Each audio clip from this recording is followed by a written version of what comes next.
Hallo julle, ek en my man kyk 'n romantic comedy die ander aand en ek sê vir hom, "Jess, Engel, ek voel nie geliefd nie. Ek voel ook nou ek voel ook 'n bietjie liefde hê." En in dit is die Here vir my sê, "Maar dink jy dat jy het vandag vir jou man baie liefde gegee? Dink jy hy voel geliefd?" En ek sê, "Nee, seker definitief nie, want ek het nie baie moeite gedoen om vandag vir hom liefde te gee nie." En om hom te serve met liefde nie en om drukkies en soentjies te gee nie. En vir my is dit definitief 'n challenge want dis nie ook groot geraak het nie. So dis nie my persoonlikheid sal ek sê gewees nie. So as mense vir my drukkie wil gee dan sê ek soos want ek het nie baie liefde soos drukkies en soentjies so groot geraak nie. So ek is nie een wat dit altyd uitgedeel het en my love language was ook nie physical touch nie. En soos wat die Here kom en hy renew jou en hy kom in jou lewe in, dan verander dinge. Nou as ek vir iemand 'n drukkie gee, dan wil ek vir hulle 'n drukkie gee dat hulle voel die liefde. Soos ek wil seker maak jy voel dat ek is vir jou lief.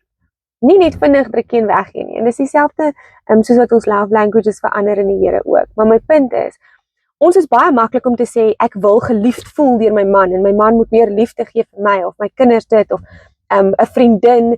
Ek wil 'n goeie vriendin hê. Maar is jy 'n goeie vriendin? Al is daai persoon nie 'n goeie vriendin nie. So die punt is jy 'n goeie vrou al is jou man nie nou 'n goeie vrou nie? Is jy 'n goeie vriendin en serve in liefde al ontvang jy dit nie terug nie? Want die wêreld sê New Year resolution. Ek gaan net vir die mense moeite doen met hulle wat met my moeite doen. Maar dis glad nie wat die Here sê nie. Die Here sê dat ons moet uitgaan en vir mense lief wees. Hy sê ons moet ons vyande so lief hê soos onsself. Matteus 5 vers 43. Doen aan anders as jy aan jou gedoen wil hê.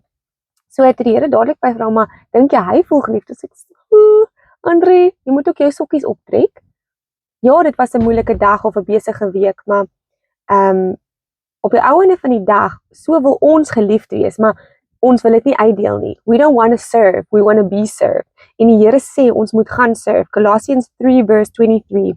Work at it with your whole heart. So wat ook al jy doen, as jy liefde vertoon teenoor jou kinders, teenoor jou man, by jou werk, jou baas, asof daai persoon as working for the Lord, not for human masters. So alles wat ons doen ons in die eer van die Here. Hebreërs 6 vers 10. God is not unjust. He will not forget your work and the love you have shown him as you have helped his people and continue to help them. In Lukas 6 vers 38, my favorite. Give and it will be given to you, a good measure, pressed down, shaken together, running over will be poured into your lap. For the measure you use to give, it will be measured to you. So ek wil vandag vir jou sê, gaan wees lief. Gaan wees lief want dis wat Jesus vir jou vra.